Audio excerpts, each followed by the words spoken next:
आज हम blood group की चर्चा करेंगे। ब्लड ग्रुप की चर्चा करेंगे। ब्लड ग्रुप हमें पढ़ने की आवश्यकता क्यों है? जब भी कहीं ब्लड लॉस हो, ब्लड का लॉस हो, ब्लड अगर लॉस होता है चाहे किसी कारण से, तो हमें ब्लड को ट्रांसफ्यूजन करने की ज़रूरत पड़ती है। तो ब्लड लॉस किन किन कारणों से हो सकता है? एक्सीडेंट से हो सकता है, सर्जरी अगर कहीं मेजर सर्जरी हो रही है तो उसके दौरान भी ब्लड को चढ़ाने की आवश्यकता पड़ती है। एक्सेसिव अगर मेंसेस आ रहे हैं तब भी होगा। कार्सिनोमा है की वजह से तब भी होगा। अल्सर है तब भी होगा। अल्सर के बाद आपका हेमेटिमेसिस हो रहा है,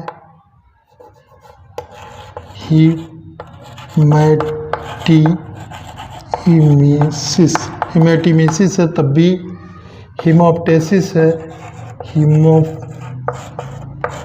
है तब भी। हेमेप्टेसिस है, अल्सर है, पाइल्स है,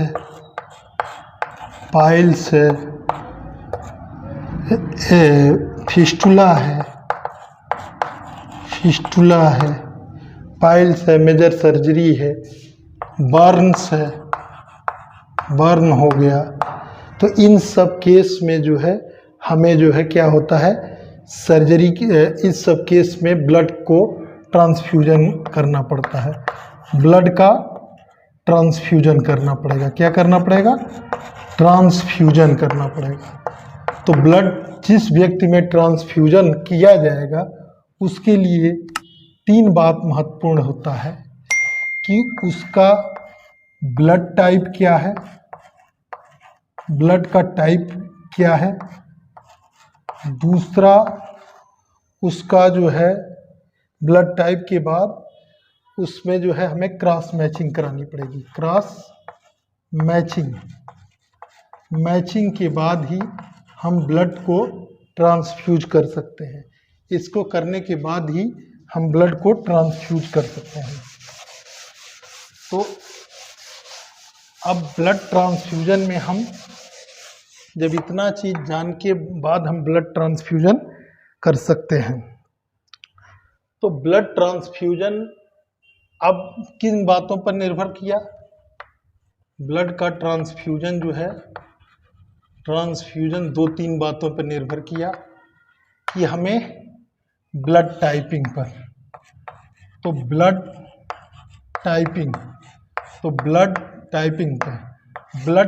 टाइपिंग जो है ये एंटीजन पर निर्भर करता है कि आरबीसी के सरफेस पे कौन सा एंटीजन पाया जा रहा है। उस पे निर्भर करता है कि ब्लड टाइपिंग कि आरबीसी के सरफेस पे कौन सा एंटीजन पाया जा रहा है। जिसको ब्लड ट्रांसफ्यूजन जिस व्यक्ति में ब्लड को चढ़ाना है उसका ब्लड ग्रुप कुछ भी हो सकता है। तो ब्लड टाइपिंग में हम क्या कर सकते हैं कि जो है हम ब्लड ग्रुप का पता करते हैं। क्या करते हैं? ब्लड ग्रुप का पता करते हैं कि कौन सा ब्लड ग्रुप का है, ठीक है, कि किस ब्लड ग्रुप का है। और ब्लड ग्रुप आरबीसी के सरफेस पे जो एंटीजन पाया जाता है उसके आधार पे ब्लड ग्रुप का नाम होता है। अगर ए एंटीजन पाया जाएगा तो ब्लड ग्रुप ए, बी तो जो है ब्लड ग्रुप बी। अगर दोनों ए एंटीजन और बी एंटीजन दोनों पाए जाएंगे तो ब्लड ग्रुप ए बी, और दोनों में से कोई एंटीजन नहीं पाया जाएगा तो ब्लड ग्रुप ओ।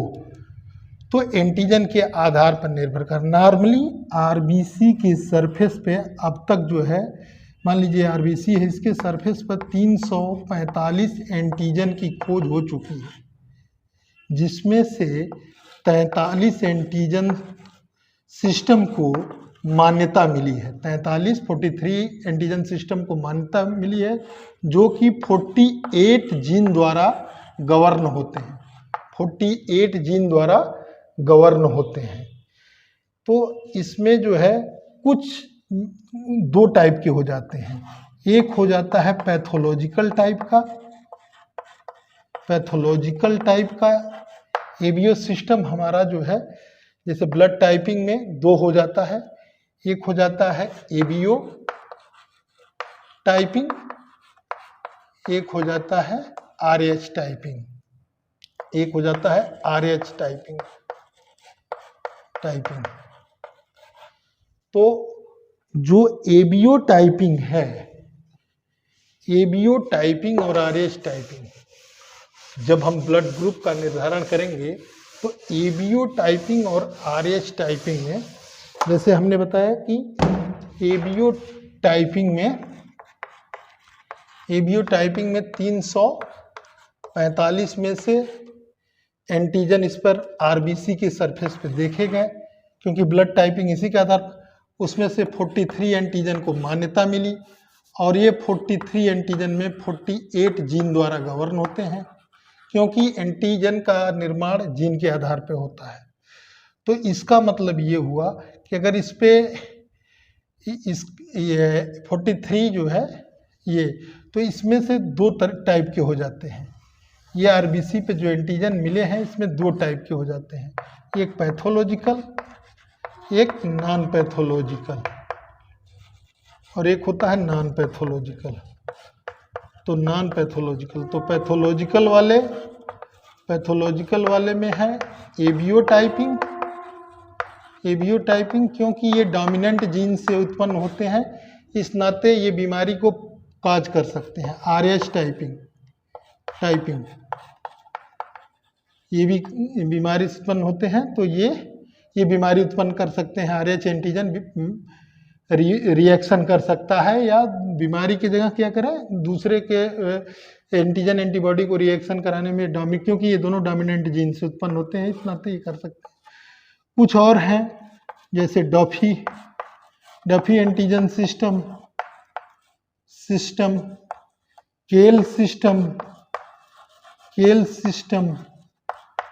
सिस्टम और येमेनस सिस्टम। ये बहुत ही जब रेयर केस होता है तब इन दोनों को किया जाए। नॉन पैथोलॉजिकल में बाकी जो है इनके अलावा जो सब हैं वो नॉन पैथोलॉजिकल हैं। नॉन पैथोलॉजिकल एंटीजन सिस्टम है, नॉन पैथोलॉजिकल एंटीजन सिस्टम। ये जो है रेसेसिव जीन से उत्पन्न होते हैं, रेसेसिव जीन से। अब पैथोलॉजिकल वाले डोमिनेंट जीन से उत्पन्न होते हैं।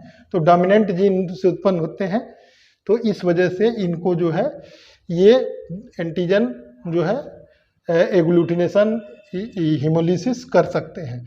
अभी तक जो डाटा है जून 2021 तक का जो डाटा है, जून 2021 तक के डाटे में ये बताया गया है, जून 2021 तक के डाटे में कि जो है 345 एंटीजन आरबीसी के सरफेस पे पाए गए, उसमें से 43 एंटीजन सिस्टमों को मान्यता मिली और 48 जीन द्वारा ये गवर्न किए गए। ये दो जो है जून 2021 का किसका डाटा है? ISBT मतलब international society of blood transfusion.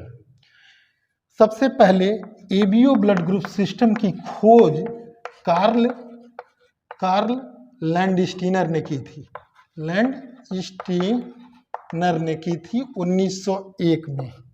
1901 में इन्होंने खोज की थी, कार्ल लैंडस्टीनर ने। तो एबीओ सिस्टम से रिलेटेड इतने जो है एंटीजन जो है आरबीसी के सरफेस पे पाए गए, और उसमें से कुछ पैथोलॉजिकल थे, कुछ नॉन पैथोलॉजिकल थे। पैथोलॉजिकल में जैसे मैंने बताया एबीओ सिस्टम, आरएच सिस्टम, केल system, DeFi system, MNS system, ये सब पैथोलॉजिकल में थे। लेकिन उसमें से भी दो मुख्य जो है एबीओ सिस्टम और आरएच सिस्टम जो है मुख्य हैं, और बाकी जो है केल system, MNS system, Duffy system, ये विशेष परिस्थितियों में इनकी जांच की जाती है। ठीक है, अब इसी तरह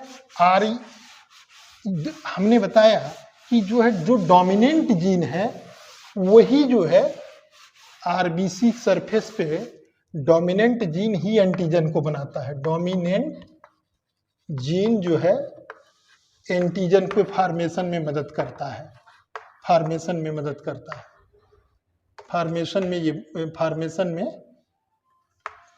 में मदद करता है। और रिसेसिव जीन जो होगा वो एंटीजन बनाने में मदद नहीं करेगा, वो एंटीजन नहीं बनाता है, वो एंटीजन को नहीं बनाता है, मतलब ये एंटीजन नहीं बनाता क्योंकि इसका जीन रिसेसिव है। अब हम देखें कि पहला तो ये बात थी कि अब जैसे कि हमने ब्लड ग्रुप सिस्टम में ये देख लिया एबीओ सिस्टम के बारे में, तो एबीओ सिस्टम के बारे में 3-4 चीजें पता चल गई। अब हम देखते हैं आरएच सिस्टम के बारे में। आरएच सिस्टम में इसी तरह आरबीसी के सरफेस पे आरएच से रिलेटेड 50 एंटीजन की खोज की गई, 50 एंटीजन की खोज की गई, जिसमें से 5 बहुत महत्वपूर्ण थे। इसकी खोज किसने की आरएच की? तो इसकी खोज की थी वीनर ने। वीनर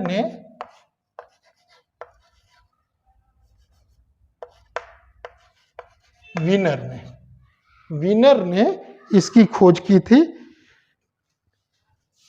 वीनर ने खोज की थी, WEINER, वीनर ने खोज की थी। ये 1920 में के लगभग किया था। तो इसमें 5 बहुत महत्वपूर्ण एंटीजन थे। कौन? Capital E, capital D, capital C, small C और capital E, sorry small E. तो ये जो 5 एंटीजन थे इनमें से सबसे महत्वपूर्ण था ये डी वाला एंटीजन। यही जो है आरएच, आपको इसी को जो है डी एंटीजन को आरएच में, क्योंकि ये सबसे पहले रिसस मंकी में इन्होंने डिस्कवर किया था, रिसस मंकी में, इसी नाते इसे रिसस के नाम पर आरएच नाम दिया। रिसस मंकी के में इन्होंने खोजा था, तो रिसस फैक्टर का नाम तो आरएच फैक्टर, तो एक्चुअल में वो डी एंटीजन खोजा था। तो डी एंटीजन खोज लेंगे तो ये जब सबसे महत्वपूर्ण होता, अगर ये 5 एब्सेंट हो जाए, अगर किसी ब्लड ग्रुप में ये बहुत पैथोलॉजिकल है, ये भी इम्पॉर्टेंट है, अगर ये 5 एब्सेंट हो जाए तो उस ग्रुप को हम बोलते हैं आरएच नल ग्रुप, आरएच नल ब्लड ग्रुप, क्योंकि इसमें कोई एंटीजन 5 इंपॉर्टेंट जो थे वो भी नहीं है। तो इसको हम दूसरे शब्दों में बोलते हैं golden blood group, golden blood group, इसी को गोल्डन ब्लड ग्रुप भी कहा जाता है, गोल्डन ब्लड ग्रुप कहा जाता है। और ये गोल्डन ब्लड ग्रुप का जो ब्लड होता है वो पीले कलर का होता है। इसकी खासियत एक होती है कि इस टाइप वाला व्यक्ति जो है लोहे को अट्रैक्ट कर लेता है अपने बॉडी से, लोहे की चीज़ें इसकी बॉडी से जो है चिपक जाती हैं, स्टिक कर जाती हैं। अब इसका अभी तक कारण अननोन है। तो जो हम इसमें 5 इंपॉर्टेंट थे ये पैथोलॉजिकल थे। ये क्या थे? पैथोलॉजिकल थे। पैथोलॉजिकल में, लेकिन मुख्य रूप से पैथोलॉजिकल इसमें कौन सा है? जो है मुख्य रूप से डी है। और ये 5 इंपॉर्टेंट है, इनका भी रेयर केसों में इनकी भी जांच की जाती है, लेकिन जब ये 5 नहीं होते हैं तो आरएच नल ग्रुप हो जाता है। और ये 50 में 5 निकल गए तो 45 जो है ये बचे। तो 45 हमेशा रेसेसिव जीन से उत्पन्न होते हैं, और ये 5 जो है ये डोमिनेंट जीन से होते हैं। किससे? डोमिनेंट जीन से, डोमिनेंट जीन से ये उत्पन्न होते हैं। अब अगर देखें तो आरएच सिस्टम जो है, आरएच सिस्टम हो गया तो ब्लड लॉस की वजह से उत्पन्न हुआ, इसमें ये इन्होंने, अब देखें कि हमारा एबीओ सिस्टम जो है वो उसमें 2 एंटीजन और 2 एंटीबॉडी से बना हुआ है। आरएच सिस्टम जो हमारा जो है 1 एंटीजन से बना हुआ है ये इसमें एंटीबॉडी नहीं है, एंटीबॉडी नहीं है, इसमें एंटीबॉडी नहीं है। इसकी एंटीबॉडी बनती है एक्सपोजर से। किससे बनती? एक्सपोजर से इसकी एंटीबॉडी का फॉर्मेशन होता है, इसकी एंटीबॉडी का फॉर्मेशन होता है। तो पहला हम क्या करेंगे, ब्लड ट्रांसफ्यूजन के लिए पहले एबीओ टाइपिंग कराएंगे। एबीओ टाइपिंग अगर कराएंगे उसके बाद फिर आरएच टाइपिंग कराएंगे, मुख्य रूप से उसमें देखेंगे आरएच टाइपिंग कराएंगे, फिर क्रॉस मैचिंग कराएंगे, और क्रॉस मैचिंग के बाद ही हम ब्लड ट्रांसफ्यूजन करेंगे, तो ब्लड का ट्रांसफ्यूजन इतने देर के बाद ही हम करेंगे। तो ये होता है इंट्रोडक्शन में, मैंने ये बातें आपको बता दिया। तो हमने जो इंट्रोडक्शन में क्या क्या बताई कि ब्लड ट्रांसफ्यूजन मुख्य रूप से किन चीज़ों पर आधारित है, एबीओ पे आधारित है, एंटीजन सिस्टम पे आधारित है। अगर एंटीजन समान है तभी ब्लड ट्रांसफ्यूजन होगा। तो कभी भी ब्लड ट्रांसफ्यूजन होने के लिए ये 3 चीज़ों की जांच की जाती है। मान लीजिए ब्लड ट्रांसफ्यूजन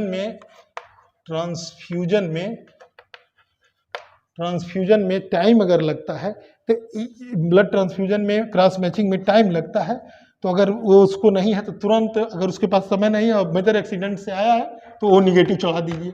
लेकिन अगर समय है तो आप एबीओ टाइपिंग में तो समय नहीं लगता है, आरएच टाइपिंग में भी समय नहीं लगता है, लेकिन क्रॉस मैचिंग में समय लगता है। तो अगर कुछ समय है तो ये करा लीजिए एबीओ टाइपिंग, आरएच टाइपिंग। उसका ब्लड ग्रुप तो कराना ही पड़ेगा कि किस ब्लड ग्रुप का है, बिना ब्लड ग्रुप कराए उसको नहीं दिया जा सकता। अगर आपको ब्लड ग्रुप भी नहीं कराना, इमरजेंसी है, तो निगेटिव चढ़ा दीजिए, उसको तुरंत चढ़ाएं, क्योंकि ब्लड टाइपिंग और इसमें समय लग रहा है। लेकिन अगर आपके पास कुछ समय है, मान लीजिए 10-5 मिनट है, तो ब्लड टाइपिंग आरएच करा लीजिए तुरंत, क्योंकि क्रॉस मैचिंग में कम से कम 1 घंटा लग जाएगा, 1 घंटा चाहिए ही चाहिए। तो इस वजह से इंट्रोडक्शन में तो 3 चीज पर ब्लड ट्रांसफ्यूजन 3 चीज़ों पर आधारित है, एबीओ सिस्टम, एबीओ टाइपिंग पर, आरएच टाइपिंग पर और क्रॉस मैचिंग पर। तो ये आई थिंक ये जो है आपको जो है हो गया, जो है तो पैथोलॉजिकल हो गया, नॉन पैथोलॉजिकल हो गया। इसके पढ़ने की आवश्यकता इसी वजह से है, ब्लड ट्रांसफ्यूजन के पढ़ने की आवश्यकता, क्योंकि जब भी ब्लड लॉस हुआ तो ब्लड लॉस जो भी कारण हो, जैसा कि मैंने अभी बताया है वीडियो में, तो ये वीडियो यहीं पे समाप्त कर रहे हैं। इस वीडियो में इतना इंट्रोडक्शन पार्ट था। ब्लड देखिए, जैसे हमने बताया कि एबीओ ब्लड ग्रुपिंग में, ब्लड ट्रांसफ्यूजन अगर आपको कराना है तो 3 चीज़ कराना पड़ेगा, एबीओ टाइपिंग, आरएच टाइपिंग और क्रॉस मैचिंग। बिना इसके आप नहीं चढ़ा सकते। तो क्रॉस मैचिंग का फोकस हमारा एंटीबॉडी पर रहता है। किस पे रहता है फोकस? एंटीबॉडी। डोनर के अंदर क्या एंटीबॉडी है, रिसिपिएंट के अंदर क्या एंटीबॉडी है, इस पे हम फोकस करते हैं क्रॉस मैचिंग में। किस पे फोकस करते हैं? डोनर के अंदर मतलब एंटीबॉडी क्या है और रिसिपिएंट के अंदर, ये 2 टाइप का होता है क्रॉस मैच। इसमें क्या है, ये दोनों का फोकस एंटीजन के ऊपर रहता है। एबीओ टाइपिंग और आरएच टाइपिंग में हम एंटीजन के ऊपर फोकस करते हैं, और क्रॉस मैचिंग में हम डोनर और रिसिपिएंट के एंटीबॉडी पर फोकस करते हैं। और इसमें दोनों में हम जो है डोनर और रिसिपिएंट के एंटीजन पर फोकस करते हैं। डोनर और रिसिपिएंट, ये जरूरी नहीं है कि सेम ब्लड ग्रुप है तो रिएक्शन नहीं होगा। सेम ब्लड ग्रुप होने के बाद भी क्रॉस मैचिंग किया जाता है। जैसे मान लीजिए कोई ब्लड ग्रुप सेम है तब भी क्रॉस मैचिंग किया जाएगा। तो सेम ब्लड ग्रुप होना ही जरूरी नहीं है, क्रॉस मैचिंग उसके अंदर एंटीबॉडी भी देखा जाएगा, कि क्योंकि क्रॉस मैचिंग में एंटीबॉडी पर फोकस करते हैं। और दूसरी चीज़ ये भी बता दें कि जो है, जो सेम ब्लड ग्रुप ही होना जरूरी नहीं है। अगर मान लीजिए जो है डोनर का एंटीजन और रिसिपेंट का जो है प्लाज्मा में जो है एंटीबॉडी जो है, इसके बीच में रिएक्शन जो होता है ये मेजर रिएक्शन होता है। क्यों? क्योंकि एंटीजन वो है जो रिएक्शन रखने का प्रॉपर्टी रखता हो, रिएक्शन करने का प्रॉपर्टी रखे, वही एंटीजन है। क्योंकि एंटीजन जो रिएक्शन करे, जो हमारी बॉडी के लिए नया हो, रिएक्शन करे, ब्लड ग्रुप के संदर्भ में एंटीजन हेमोलिसिस कराता है, एग्लूटिनेशन कराता है, तो ये एंटीजन रिएक्शन को शुरू करता है। समझ रहे हैं? एंटीजन हार्मफुल इफेक्ट डालता है बॉडी पे, और एंटीबॉडी उस हार्मफुल इफेक्ट को न्यूट्रलाइज करती है। एंटीबॉडी उस हार्मफुल इफेक्ट को न्यूट्रलाइज करती है। तो जब डोनर के एंटीजन और रिसिपेंट के एंटीबॉडी के बीच में, तो डोनर चूंकि इस पे एंटीजन है तो इस नाते ये मेजर रिएक्शन करता है। और जब यही हम रिसिपेंट की जो है एंटीजन लेंगे और जो है रिसिपेंट और डोनर की क्या लेंगे, एंटीबॉडी लेंगे, तो ये जो है जब इनके बीच में हम देखेंगे क्रॉस मैचिंग में यही तो करते हैं कि एंटीबॉडी पे फोकस रहता है। तो एक बार रिसिपेंट का डोनर का एंटीजन लिया तो रिसिपेंट की एंटीबॉडी लिया, और अगर रिसिपेंट की एंटीजन लिया तो डोनर की एंटीबॉडी लिया। तो इसके बीच में जो रिएक्शन होगा वो माइनर रिएक्शन होता है, माइनर रिएक्शन होता है। उसको आगे बताएंगे आगे वाले वीडियो में, क्योंकि एंटीबॉडी का टाइटर डोनर में कम होता है। जैसे मान लीजिए 1-2 यूनिट चढ़ाएंगे तो उसमें एंटीकोगुलेंट जो है आपका होगा 100 ml, मान लीजिए एक यूनिट में 450 हो रहा है तो 100 ml एंटीकोगुलेंट होगा उसमें, और उसके बाद 55% प्लाज्मा होगा, उसके बाद 45% मान लीजिए आपका आरबीसी होगा। तो ये जब इसको रिसिपेंट वाला, जब डोनर रिसिपेंट वाले में जब ये डोनर की एंटीबॉडी जाएगी तो डाइल्यूट हो जाती है, इस नाते ये माइनर रिएक्शन करता है, डाइल्यूट हो जाएगी। तो जब हम डोनर की एंटीबॉडी इसमें जाएगी रिसिपेंट में तो डाइल्यूट हो जाएगी। अगर इसका एंटीजन भी रिएक्शन किया तो चूंकि एंटीबॉडी का टाइटर कम है, इस नाते ये जो है माइनर रिएक्शन करता है। इस इंट्रोडक्शन पार्ट में इतना ही।